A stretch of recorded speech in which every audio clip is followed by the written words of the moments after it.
Agradezco a la iniciativa Pensemos en Ti, Cebras México, por este segundo simposio sobre XLH. Agradezco no solamente a Cebras México, sino también tengo una grata amistad y un agradecimiento absoluto, no solo a la iniciativa, sino también a la doctora Guerra, que es una nefróloga que ha sido un parteaguas para poder tener este tipo de diagnósticos en uno de los centros más importantes de nuestro país, que es el Centro Médico Nacional La Raza. El tema que a mí me toca y agradezco la consideración es cómo vamos a realizar el diagnóstico genético en el raquitismo ligado al cromosoma X. Ok, de manera resumida, como ya a través de las pláticas que seguramente ya han valorado, pues la hipofosfatemia ligada al cromosoma X es la causa más común de pérdida de fosfato hereditaria y se asocia generalmente con complicaciones como son el raquitismo, deformaciones en extremidades inferiores que pueden ser variables, dolor óseo, que eso los pacientes es una de las causas principales con las cuales empezamos a tener el diagnóstico, alteración en la mineralización de los dientes, una talla baja que va a ser desproporcionada de inicio pediátrico, lo vamos a notar sobre todo por la alteración en las extremidades inferiores, y vamos a tener otras causas, otras secuelas que se pueden relacionar, como son el hiperparatiroidismo, osteomalacia, artrosis generalizada, y en ocasiones pseudofracturas en la edad adulta. Bien, en genética vamos a comenzar a llamar que este tipo de patologías que se relacionan ligadas al cromosoma X tienen una expresividad altamente variable en los pacientes. Hace tiempo se consideraba que muchas enfermedades que se relacionaban con cambios genéticos o mutaciones en el cromosoma X afectaban exclusivamente a las mujeres. Perdón, discúlpeme, que afectaba principalmente a los varones mientras las mujeres eran portadoras. Sin embargo, con el paso del tiempo, nos fuimos dando cuenta de que habría una expresividad altamente variable y que incluso las mujeres podían presentar algún cuadro clínico semejante al de los varones afectados. Durante mucho tiempo se consideró que las mujeres con ese tipo de patologías podían tener un cuadro clínico con una menor expresividad o un cuadro clínico más leve. Sin embargo, esto no solamente depende de la mutación que se presenta en el cromosoma X, sino también otras alteraciones o variantes genéticas que podemos tener todos los seres humanos a lo largo de nuestro material genético y que eso puede hacer la variabilidad fenotípica entre los pacientes. Actualmente sabemos que el XLH representa el 80% de todos los casos de raquitismo hipofosfatémico, es decir, es el más frecuente. Esto no significa que existan otras variantes. En la siguiente diapositiva podemos observar, me podría pasar anterior, disculpe. Esto no significa que todos los casos tengan que caer en el ligado al cromosoma X. Aquí la situación radica en que existen variantes en otros genes que también pueden presentar datos clínicos semejantes al hipofosfatemia ligado al cromosoma X, pero que no necesariamente caigan mutaciones en el cromosoma X, sino que tengan otros modelos de herencia, como seguramente una estimada doctora que tengo el placer de conocerla y ha sido una maestra para mí, la doctora Navarrete, seguramente ya les habrá informado sobre los modelos de herencia. Y entonces hay diferentes modelos de herencia que pueden confundir en ocasiones el diagnóstico. En la siguiente diapositiva, lo que yo les quiero ejemplificar es algo que se llama el cariotipo. Esto que vemos aquí es un estudio que se llama cariotipo. Todos los seres humanos tenemos un número normal de información genética que está conformado por 46 cromosomas. De estos 46 cromosomas, la mitad, si nos damos cuenta en la diapositiva, vienen por pares. De cada cromosoma tenemos 2. del 1 tengo 2, del 2 tenemos 2, del 3 tenemos 2, así sucesivamente. Y eso es porque la mitad de estos cromosomas vienen en el óvulo, que lo da la mami, y la otra mitad del complemento lo da papá en el espermatozoide.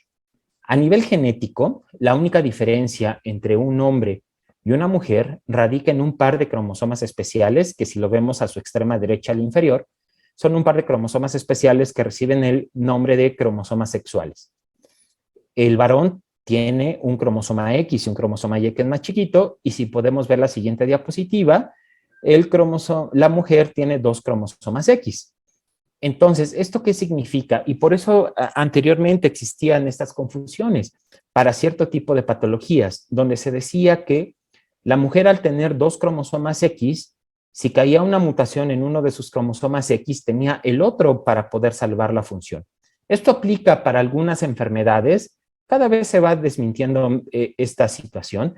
Para algunas enfermedades puede aplicar, pero para el caso del raquitismo ligado al cromosoma X, la hipofosfatemia ligada al cromosoma X, no aplica. Tanto hombres como mujeres se van a ver afectados de alguna manera cuando tenemos un cambio genético a este nivel. Bien, ahora, justamente esto hizo una ruptura a nivel mundial durante mucho tiempo, lo que se llamaba ligado al cromosoma X, es decir, ¿por qué necesariamente teníamos que estar considerando que los varones iban a presentar un cuadro clínico más severo que las mujeres? No solamente para ese tipo de patología se presenta el cambio genético en las mujeres. Tengo una experiencia muy grata de un excelente nefrólogo de Sinaloa, donde hace mucho tiempo para otra enfermedad que también se presenta ligada al cromosoma X, demostró que las mujeres también podían presentar esta patología, y de hecho a nivel internacional, por ahí de finales de los 90, se consideró algo que se llama el efecto Sinaloa. El doctor es de Sinaloa, es un mexicano, muy excelente nefrólogo, pero nada tenía que ver con el XLH, sino es con otra patología que también se presenta ligada al cromosoma X. Pero a eso vamos.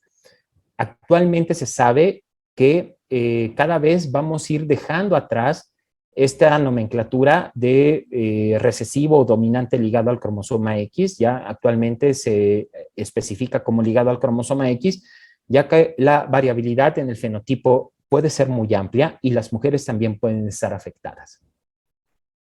Bien, si nos damos cuenta, morfológicamente, el cromosoma X y el cromosoma Y pues no tienen nada que ver. El cromosoma Y es un cromosoma muy pequeñito, no por eso deja de ser importante, pero el cromosoma X pues tiene una gran cantidad de genes, no solamente por el tamaño dimensional que estamos viendo en este POF de cromosomas, sino porque la complejidad del cromosoma X es algo increíblemente sustancial para poder generar una interacción en el genoma humano. Son de los cromosomas que tienen una interacción impresionante con el resto de los genes.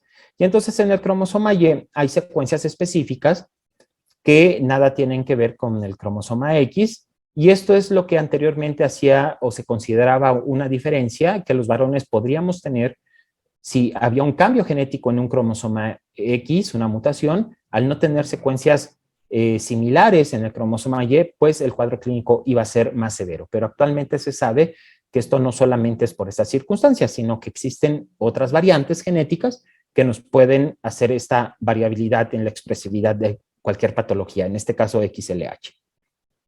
Bien. La siguiente, por favor. Bien.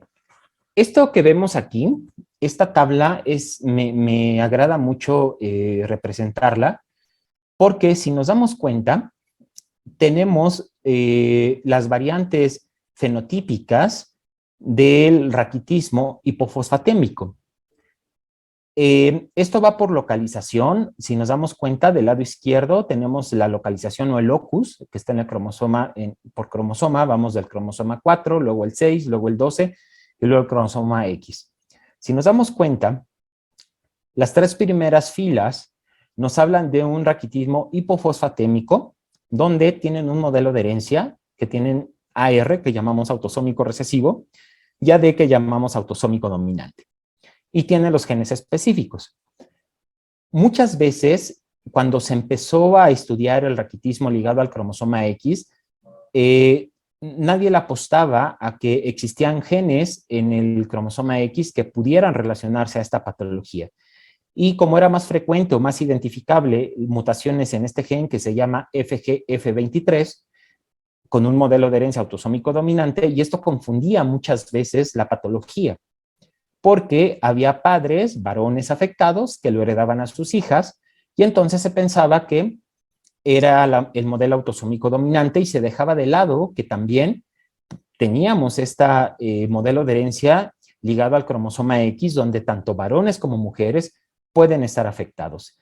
Entonces, si nos damos cuenta, en este momento lo que me toca a mí explicar es la variante que es ligada al cromosoma X, que está en el cromosoma X, en la localización XP22.11, que es el brazo corto del cromosoma X, donde está un gen muy importante que se llama FEX.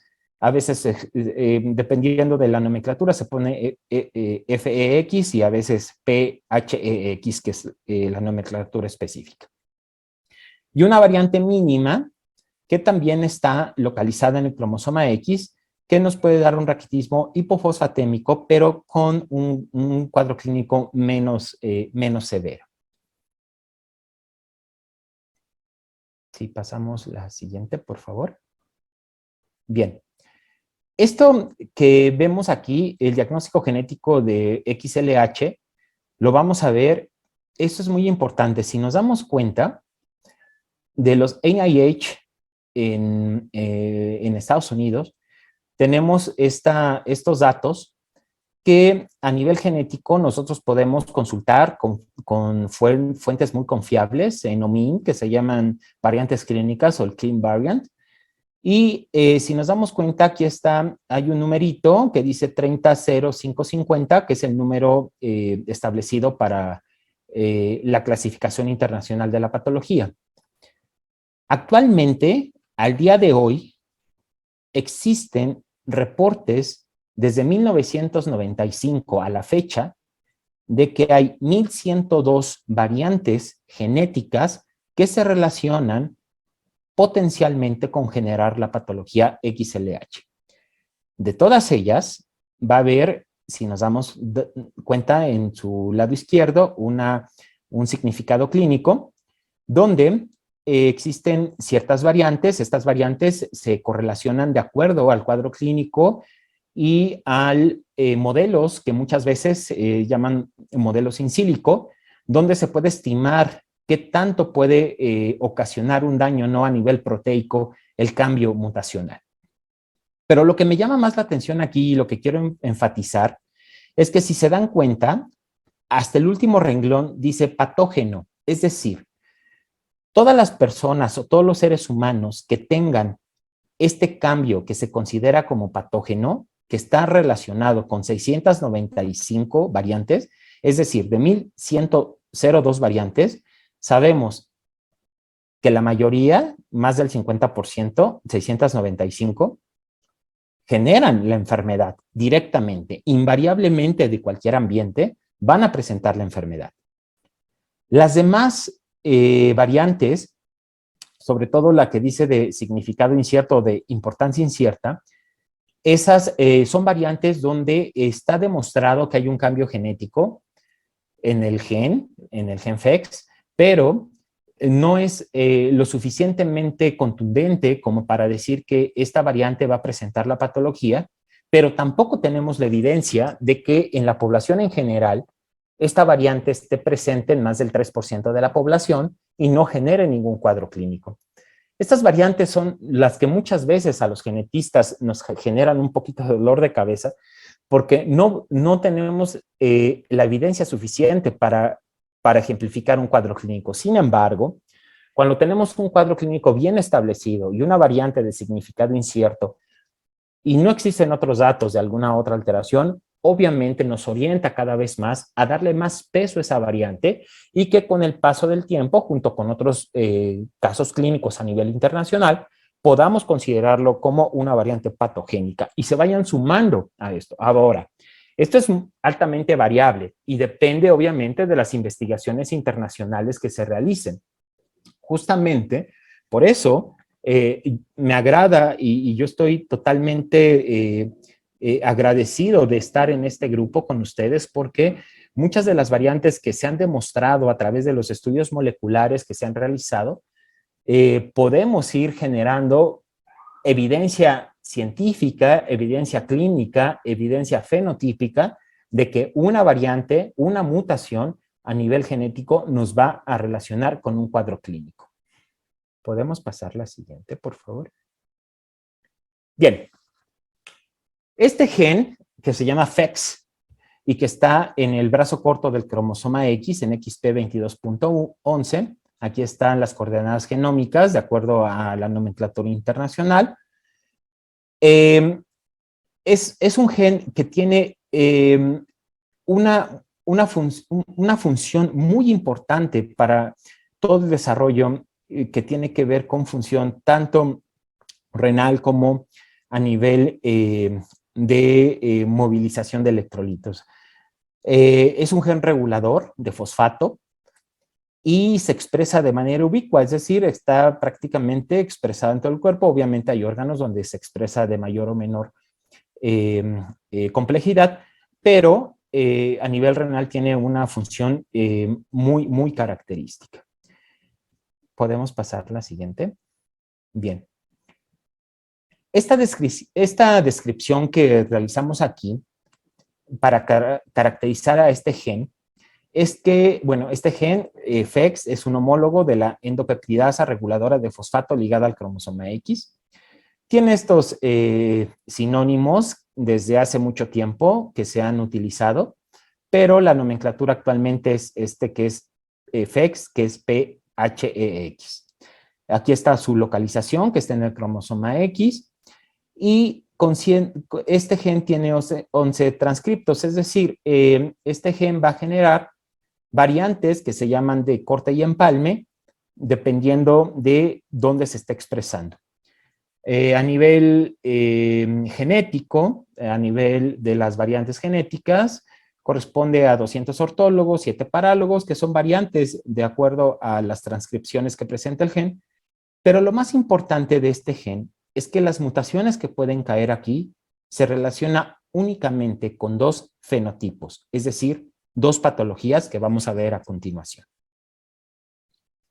El primero, el raquitismo hipofosfatémico dominante ligado al cromosoma X y la hipofosfatemia ligada al cromosoma X, que vamos a llamar como una variante menor del raquitismo hipofosfatémico.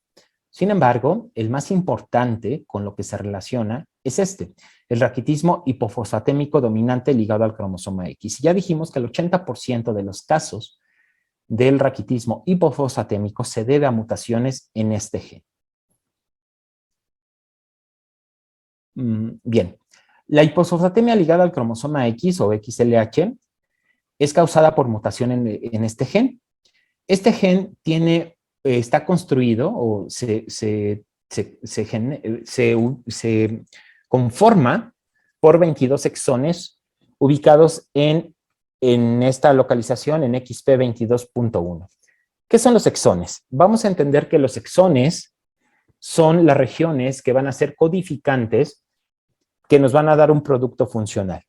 Todos nuestros genes están constituidos por dos estructuras muy importantes que se llaman intrones y exones. Los intrones son regiones, son secuencias genéticas que unen a los exones, que son las regiones que van a ser codificantes. Sin embargo, cada vez se ha demostrado que también cambios genéticos o mutaciones en estas regiones que aparentemente, bueno, que no son codificantes y que aparentemente no tendrían que generar ninguna alteración, también esta variación puede generar cambios genéticos.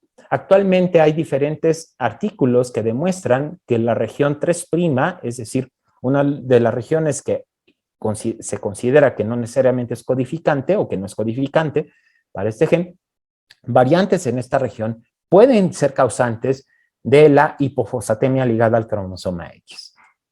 ¿Podemos pasar la siguiente? Gracias. Bien, a todo esto, ¿cómo podemos llegar a un estudio molecular para considerar un diagnóstico certero?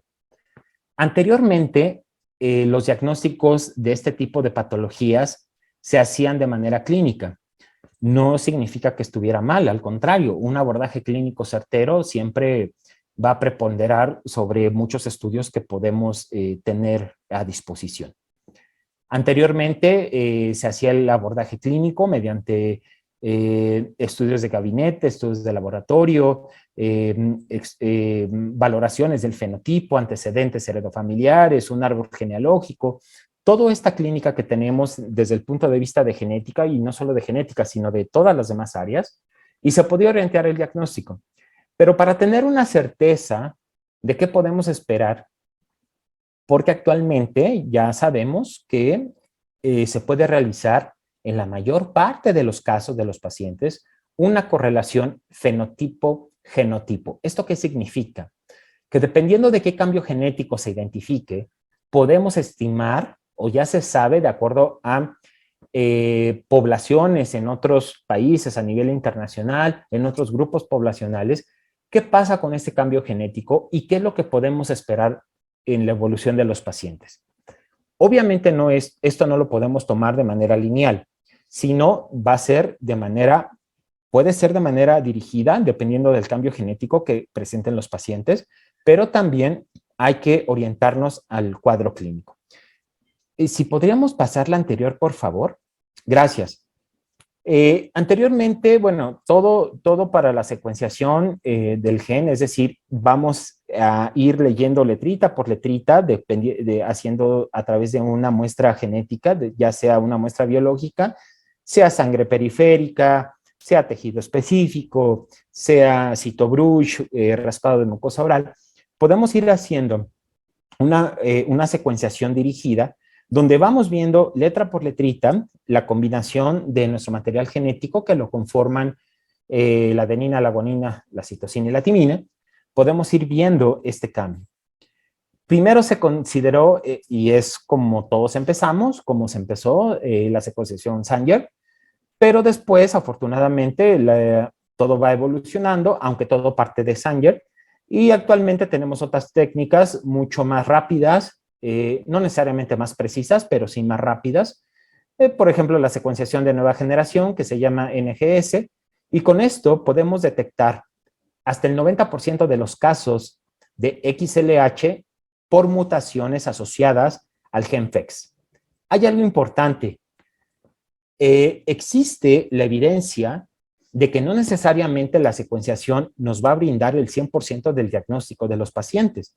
Hay ocasiones en las que pueden existir deleciones o duplicaciones amplias de esta región, es decir, pérdida de la región en el cromosoma X o duplicación en esta región en XP22, que la secuenciación no va a ser posible que lo detecte. Entonces tenemos que implementar otras técnicas que afortunadamente están disponibles, una muy importante, MLPA, donde cuando no tenemos una positividad ante un cuadro clínico específico y claro, bien establecido de XLH, y la secuenciación sale normal, entonces podremos considerar otras técnicas de biología molecular, en este caso MLPA, que nos pudiera dar el resto, el 10% del diagnóstico de nuestros pacientes por pérdidas o ganancias de material genético, que aunque son mínimas, pero la secuenciación NGS ni Sanger son capaces de evidenciar. Bien, ahora sí pasamos a la siguiente. Bien, este esquema que vemos aquí, si nos damos cuenta, en la parte superior vemos el cromosoma X, es la región en XP22.11, tenemos todo el cromosoma X ejemplificado de manera horizontal, y vemos todas las variantes a nivel genómico que podemos tener. Obviamente, estas variantes, o bueno, todas estas secuencias se hacen no solamente en el ser humano, sino, si nos damos cuenta, vamos desde diferentes modelos, desde zebrafish, modelos en otros organismos, como pollos, elefantes,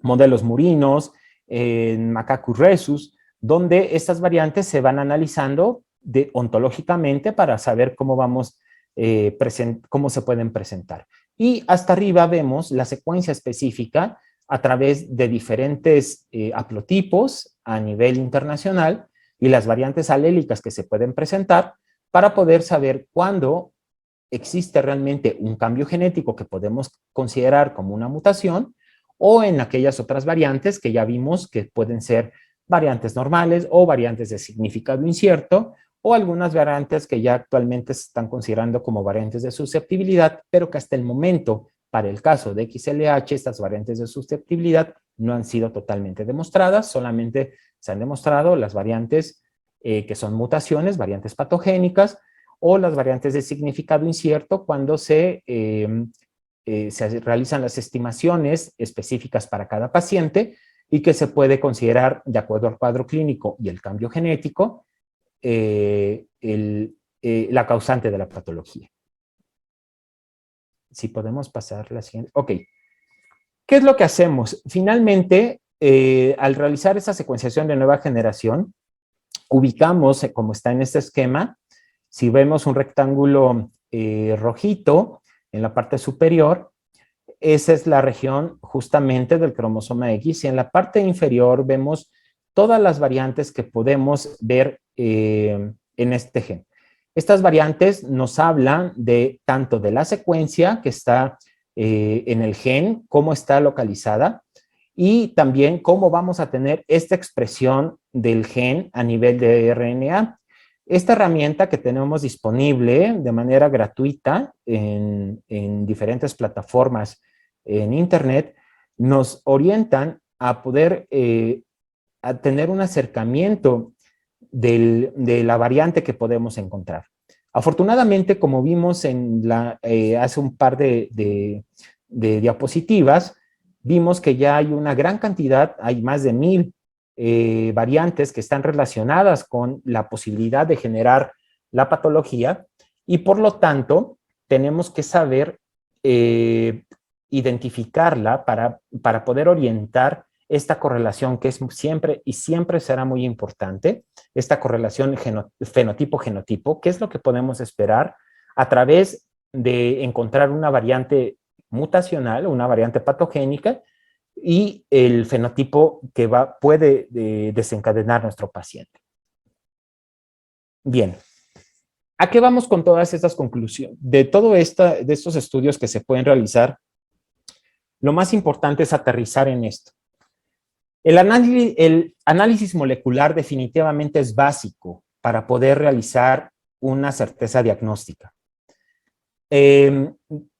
Cuando tenemos un análisis molecular certero, podemos tener esta proyección, lo que ya comenté, de esta correlación fenotipo-genotipo, y por lo tanto tener una aproximación de qué podemos esperar de la evolución de cada paciente, aunque no significa que todo es una regla, porque finalmente existen otros genes que están relacionados que pueden modificar la expresión de la patología. Pero el análisis molecular actualmente, al estar disponible, es básico e indispensable para poder llegar a un diagnóstico certero. Y dependiendo del avance que tengamos en este rubro, depende de lo que tengamos a disponibilidad. Afortunadamente hay diferentes grupos que nos han apoyado para poder realizar este estudio, pues CEFRA, por ejemplo, para poder realizar estudios de esta índole y poder llegar a un certero abordaje con un diagnóstico específico de cada paciente, porque incluso no todos los pacientes obviamente van a tener el mismo cambio genético, van a tener diferentes, pero van a expresar un cuadro clínico que puede ser similar. Ahora, vamos a llamar, una vez que tengamos esto, a un asesoramiento genético.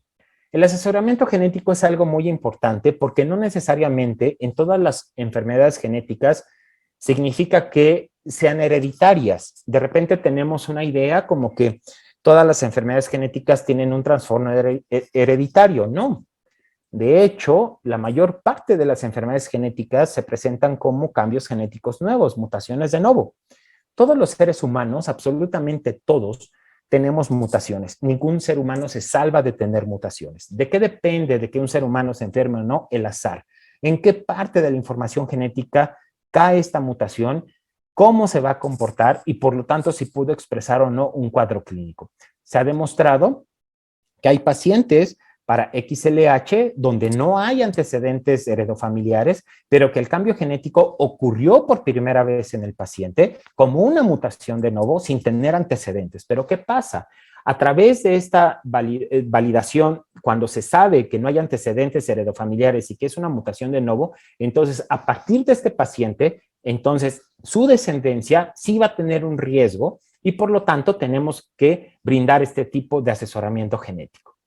Actualmente contamos con el abordaje de diagnóstico prenatal, que es algo muy importante, donde podemos saber de manera prenatal hacer un abordaje integral, hacer estudios moleculares durante el proceso del desarrollo fetal para saber si el bebé tiene o no, hombre o mujer, heredó o no la mutación ya establecida, la que ya se sabe en una familia. Y esto no necesariamente significa hablar de una situación de diagnóstico prenatal para una situación de interrupción de una gestación. No, significa brindar todo un ramillete de opciones que le podemos brindar a los pacientes y saber de manera incluso antes de que nazca, saber todo el staff de médicos que tenemos que estar esperando este bebé o esta bebita para tener un abordaje integral desde su nacimiento. Otra de las técnicas que actualmente se tienen en uso y que cada vez van a ser mayores son lo que se llama PGD o diagnóstico genético preimplantacional, donde sabemos, cuando ya sabemos que en una familia existe un cambio genético, un cambio genético patogénico que genera la enfermedad, se pueden realizar fertilizaciones in vitro, identificar cuáles embriones no tienen el cambio genético y entonces cuando las familias desean que sea al 100% la seguridad de que no se va a heredar, entonces se transfieren únicamente a la mamá, al útero, los embriones que no tienen el cambio genético y por lo tanto sabemos con una certeza al 100% de que al menos, y esto quiero quedar muy claro, que esa patología no la van a heredar. Esto no exime cualquier otras enfermedades que como cualquier otra persona podemos tener. Pero estas técnicas cada vez han sido más revolucionarias, obviamente generan controversia, pero son opciones que se les pueden dar a los pacientes con diferentes patologías de tipo genético. Bien, si podemos. Bien. Con esto les agradezco absolutamente su consideración para la invitación que me dieron. Tengo el gusto de trabajar en este gran hospital, en el Centro Médico Nacional La Raza. Me ha dado un bagaje de crecimiento absoluto, donde tengo la oportunidad de compartir experiencias, confrontación de ideas, crecimiento multidisciplinario con una serie de subespecialistas que merecen y tienen todo mi respeto y que nos llevan a poder brindar cada vez más una atención de alta calidad para nuestros pacientes. En la parte inferior de la diapositiva les comparto mi correo electrónico. Cualquier duda, cualquier situación, cualquier información extra más profunda que quisieran ustedes tener, con todo gusto quedo a su disposición y yo espero en futuras ocasiones contar nuevamente con la anuencia de Zebras para esta invitación, porque estos foros nos ayudan a poder abrir un panorama mucho más amplio que lamentablemente hay pacientes con este tipo de patologías que todavía están subdiagnosticados o que muchas veces quedan sin diagnóstico y que actualmente se pueden ver muy beneficiados por un seguimiento y un tratamiento multidisciplinario muy estricto que nos puede ayudar a brindarles una mejor calidad de vida, que entiendan la patología, que estén informados y que por supuesto todo esto en conjunto los puede llevar a tener una calidad de vida mucho, mucho mejor. Les agradezco infinitamente y quedo a sus órdenes para lo que ustedes requieran. Muchas gracias.